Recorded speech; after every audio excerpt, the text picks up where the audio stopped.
Hello lovelies, it is Off Topic Tuesday. Fighting health disinformation and bullshit is a task that unfortunately never seems to end. The US is having its worst flu season in 15 years.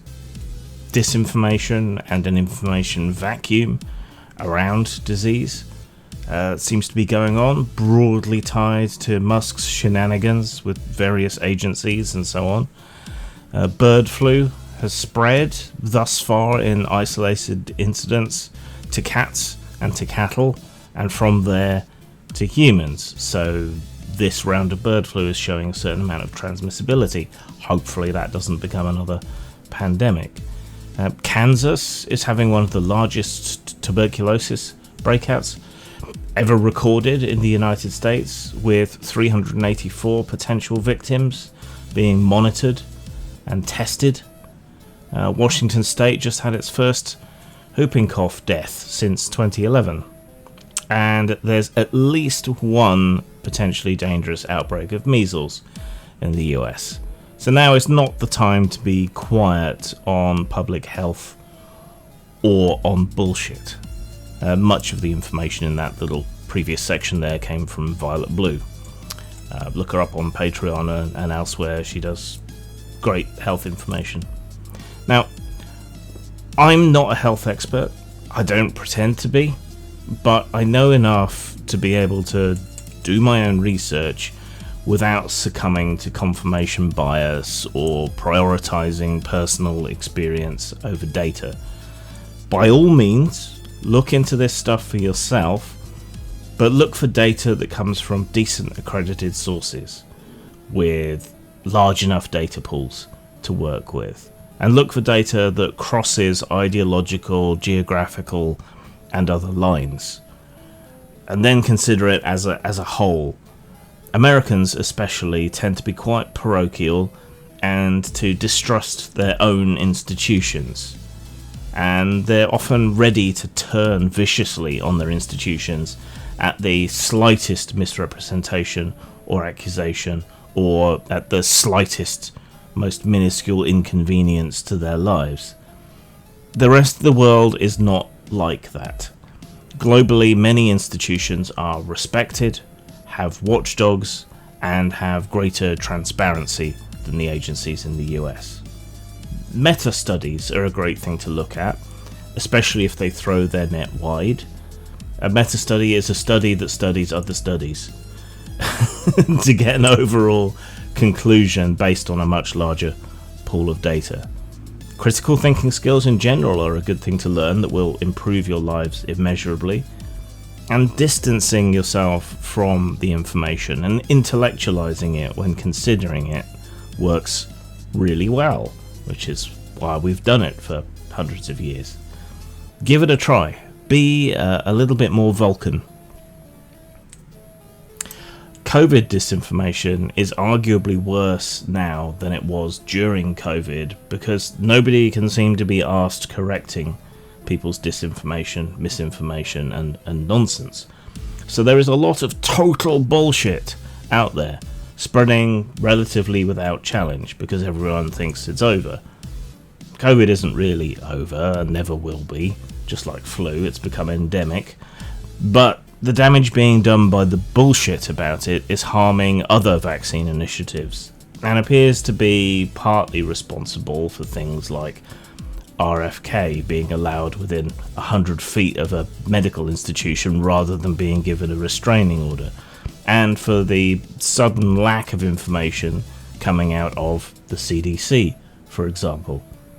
The issue in other nations isn't as advanced as the problems in the US, but it's probably coming, like everything else bad out of the US, from Pogs to Kanye West.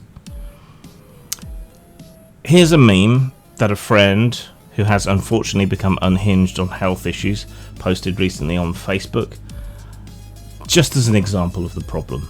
I'm going to take you through it, albeit not necessarily in order, as some of these points amount to the same thing, and I'm going to correct the record. Just as one example to show how much more effort it takes to debunk something than to claim it willy-nilly.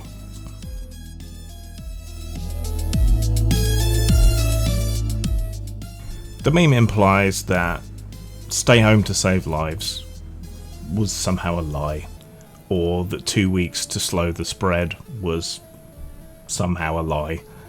I mean, lockdowns served multiple purposes, not just or even mainly preventing deaths directly, but in slowing down infection rates and giving hospitals space and time to cope with the influx of patients, as well as buying more time for vaccine development, a bit of breathing room. A secondary effect of giving hospitals room to maintain capacity was saved lives. While economists have consistently suggested lockdowns didn't work, I think we can guess where the priority of economists is. Medical researchers have consistently suggested that it did work, and that's more their area of expertise. So do you care more about lives and health, or do you care more about the bottom line of a few big companies? One study by 2 divisions of the NIHR estimated that national lockdowns saved more than 3 million lives just in Europe. Of course, many countries were sluggish or resistant to taking such necessary health measures, such as the US and unfortunately the UK, and we paid the price for that, unfortunately. As for 2 weeks to slow the spread, it did work, as this graph that I will put up should show, in that the rate of infection dropped dramatically immediately following the institution of lockdowns and spacing.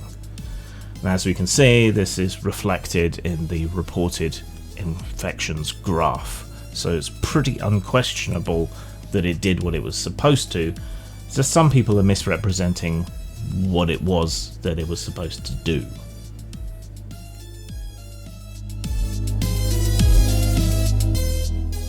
Fair cop to say that we're in this together was never really true of our ruling classes. The wealthy were able to buy their way around restrictions, or to fly off on private jets, to self-isolate on tropical islands and other nonsense. Here in the UK, our government under Boris Johnson were throwing parties and breaking the rules that they were setting for other people. None of which means that the lockdowns and distancing and everything weren't effective or weren't meaningful.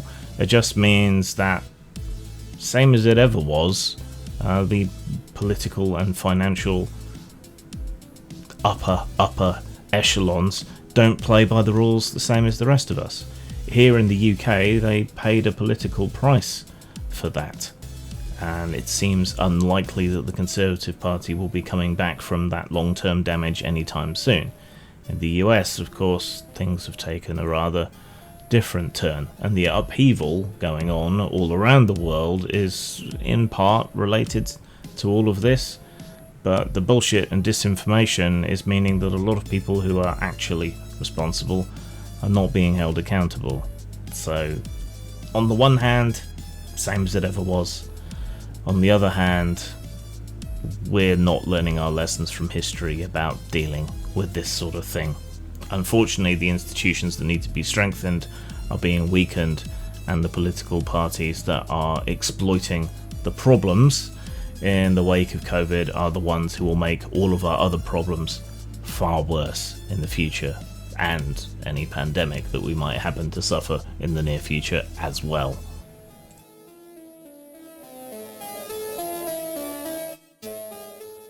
Masks are not perfect, and nobody ever said they were. There were some issues around masks because there weren't enough, and governments wanted to prioritise them for medical staff and frontline workers. Makes perfect sense. Surely that's forgivable in context looking back. But regardless, they are a level of protection, which is why people wear them during operations and so on. Much like contraception, it's not 100% effective, but it does offer some measure of protection.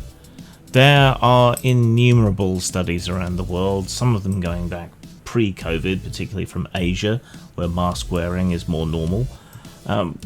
These studies represent wildly different ideologies, different countries, different structures and incentive schemes, from private medical insurance to state medicine, and pretty much across the board, they all confirm the effectiveness of masks. It's a variable effectiveness, it depends on the mask and a whole bunch of other factors, but they are effective, just not 100%. One such representative study was done by the Nuffield Department of Primary Care Health Sciences. They did a meta-study that reviewed 400 studies from all manner of locations, all manner of disciplines, in a comprehensive review which confirmed that yes, masks cut down transmissibility. You're less likely to get it, you're less likely to spread it. Meanwhile, about the only bad things that are for certain about wearing face masks are they're not particularly comfortable, and it led to an enormous amount of waste, plastic and otherwise. Of course, the effectiveness varies wildly depending on the type of mask, whether it's fitted properly, whether the infected person and or the other person trying to protect themselves from infection is infected or not, whether they're wearing a mask or not, but they were effective to one degree or another. Yes, even the cheap, shoddy cloth masks stopped some amount of the virus reaching you, just not necessarily enough in a lot of cases. So yeah, they work, which is why people have been using them for a very long time against all manner of diseases. And, you know, the way in which influenza infections catastrophically dropped during COVID is also a marker to the effectiveness of the measures that we took, like masking. Frankly, we should adopt it more often, particularly when we're ill ourselves.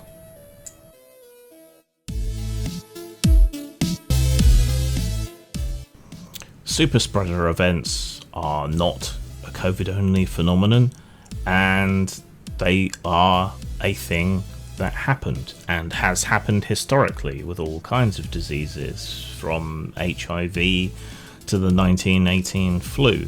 The big super spreader event for the 1918 flu was World War I and its immediate aftermath and demobbing, as infected soldiers returned home all around the world, taking diseases that had spread in the trenches with them. Yeah, it's rather basic common sense that gathering a large number of people together in the same place during a virulent disease outbreak is probably a bad idea, particularly if it's an airborne virus. To take just one example for which we have good records, because South Korea is really kind of on top of this shit, as a lot of Asian countries are, a single individual with the virus attending a church service appeared to spread it to 70 other people from a single church event, and those people then went on to spread it to others. This singular event would eventually lead to 544 infections out of the 4,400 members of that church. We're just lucky to have that as one particular data point, but we have it for all manner of different diseases at all manner of different times. There is no controversy whatsoever about super spreader events being a thing. And if you stop and think for just 5 seconds without bias, I think it's pretty obvious.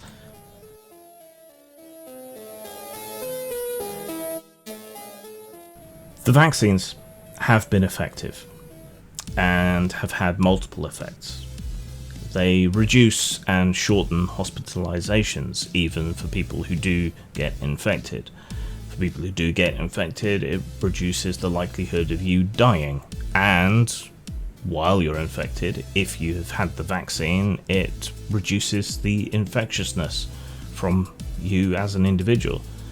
I mean, this is all complicated by which vaccines we're talking about, how many doses, how many boosters, which strain of the virus is prevalent at the time, and so on, because the virus continues to mutate, as influenza does, which is why it's a different shot pretty much every year.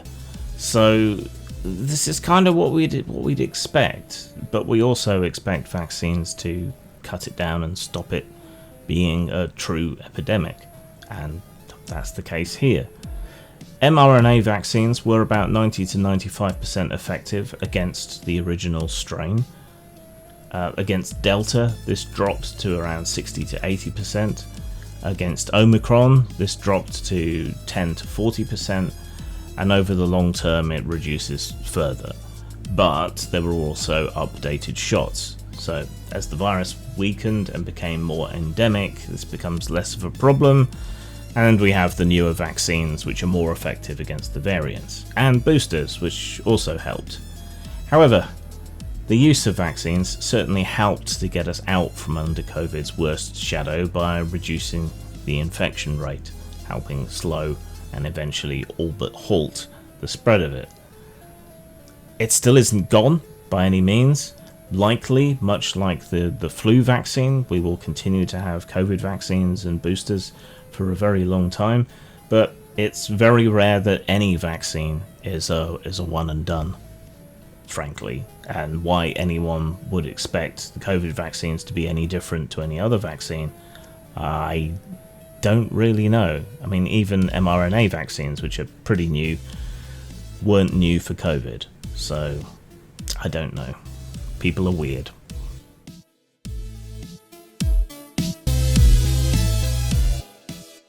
It wasn't really a lie to say breakthrough cases are rare, though again this was a developing situation depending on the vaccine and the strain and all of the other things we just talked about, like literally just now. As with vaccine effectiveness, it's going to vary, and you're going to have to qualify it in terms of variant and which version of the vaccine you had, and that's going to help determine which are more likely to break through and where, especially with older vaccines against newer variants of the disease. Rare is also quite a woolly term that can mean quite a large range of things, but against Delta, fully vaccinated people only got breakthrough cases between 0.01% and 0.29% of the time, which is certainly rare compared against the unprotected infection rate. Perhaps it's better to look at death rates. In those instances, death rates were below 0.001% for fully vaccinated people. Again, a fraction of that for unvaccinated people. So it's not just about getting it.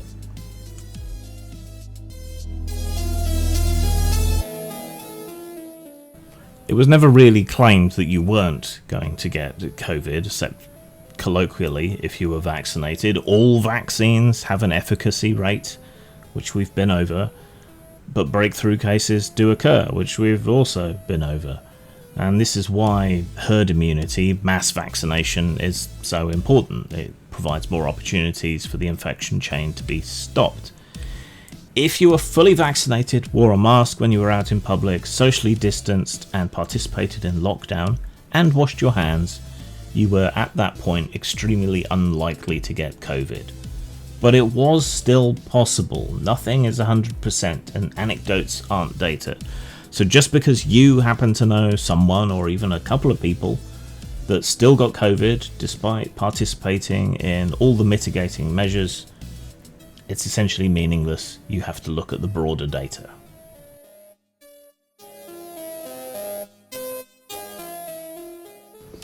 It's absolutely not a lie that 1 million people died of COVID. About 200,000 people died of COVID in the UK, about 1.2 million in the United States, about 7 million globally. These are the numbers as of about midway through last year, because people are continuing to get and die of COVID even now, albeit at a much reduced rate, not unlike influenza, which we're having a bad year for. Excess mortality during the period, however, was over double that, much of which, probably the majority of it, will likely have been COVID related, but not necessarily counted or recorded as COVID deaths. Some people will try to say that these deaths weren't due to COVID, but were due to comorbidities or other health problems, and sure, That's true, but that's what made those people much more vulnerable to COVID.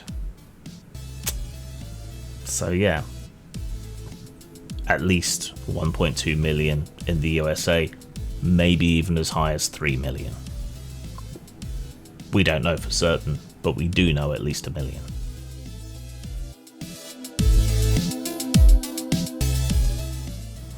Once vaccines were available and being taken, data on the Delta and Omicron variants did show that unvaccinated people were significantly more likely to die or be hospitalized. Remember, vaccines aren't just about not getting it.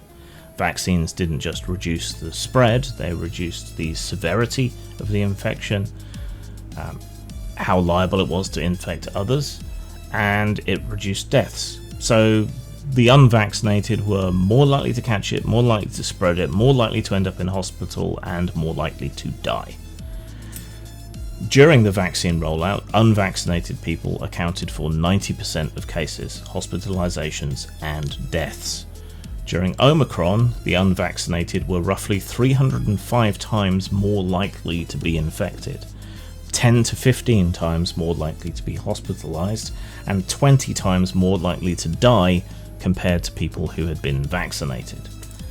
It's true that by late 2022, most infections were amongst people who were vaccinated, but that's because by that point, most people were vaccinated. The majority of people were vaccinated by a large degree.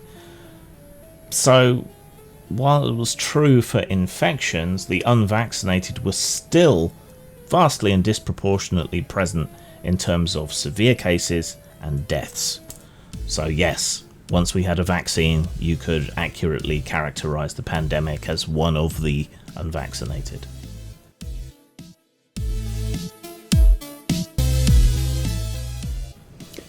A winter of severe illness and death was a phrase used by the Biden administration in the States. It had to come in and kind of clean up the mess from before to an extent.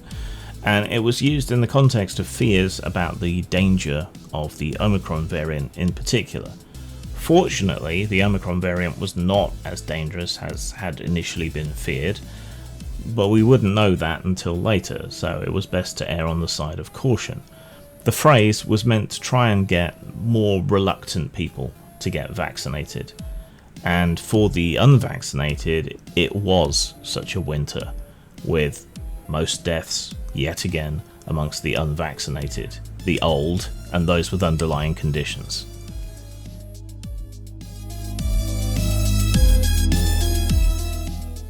Whether anyone was forced to take it is, again, a victim of slightly woolly language. What do we mean by forced?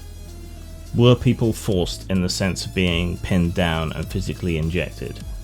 No. There were, however, various workplace mandates, and you would have to choose whether you wanted to keep your job or not.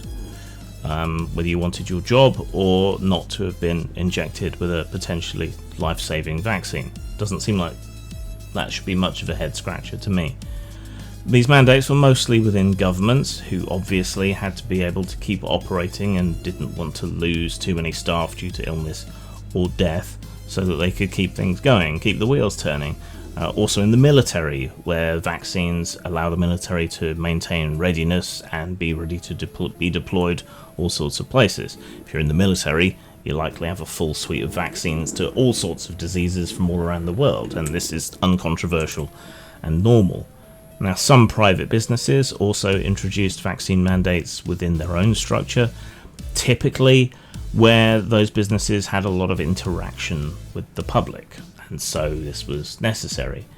This was, frankly, not a big ask during a public health emergency, and if you had any regard for the community around you, your friends and neighbours, you should have been getting vaccinated anyway. And if it helped to get more people vaccinated, even under some slight duress, it was probably worth it. That might strike people as a little bit authoritarian, but it maintained a greater amount of freedom for the greater number of people. So, not really.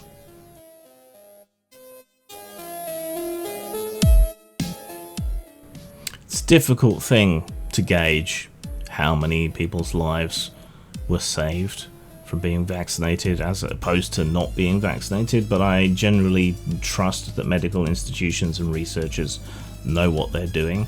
We can do things like look at how death rates declined in other instances. Like we can look at road deaths before and after the introduction of mandatory seatbelts, for example, and we can estimate based on that how many lives have been saved by seatbelts over the years. When it comes to the vaccines, the Lancet, which is well regarded here in the UK, estimates that about 14.4 million lives worldwide were saved by the vaccines just during the first year of the vaccination rollout. The World Health Organization believes vaccinations reduced deaths by around 57%, so that's where you might look at 1.4 million lives being saved between 2020 and 2023 as things started to settle down. In the US, studies vary, but most place the amount of lives saved in the hundreds of thousands. So, yeah, a significant amount. Globally, there is absolutely no doubt that they saved millions, even with very conservative estimates, and in the US, hundreds of thousands of people. Which should be pretty unambiguously a good thing, right? To save so many lives? Maybe?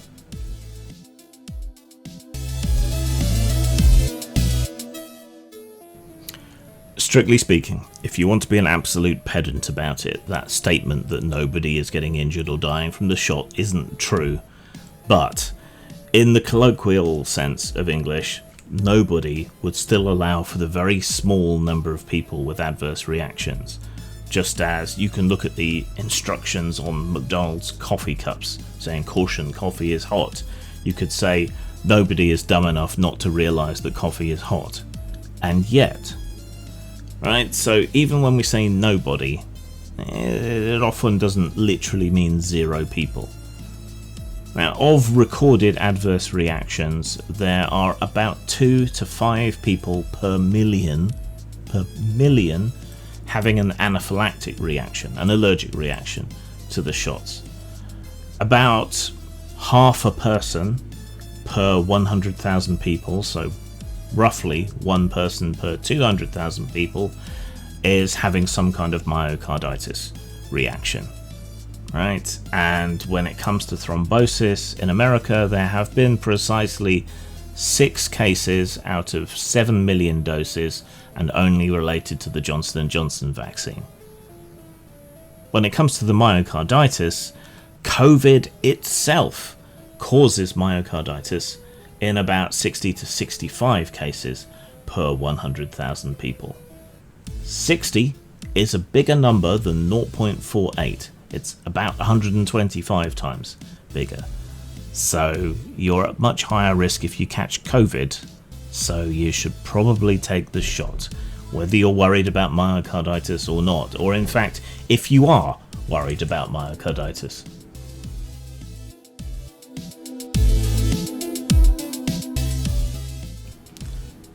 It is unfortunate. I mean, this has taken me probably about half an hour, when all is done, to debunk a meme that someone will have just read through and gone, yup, without thinking about it. And this is the problem that reality faces. While reality has a well-known bias towards the scientific and to the left wing,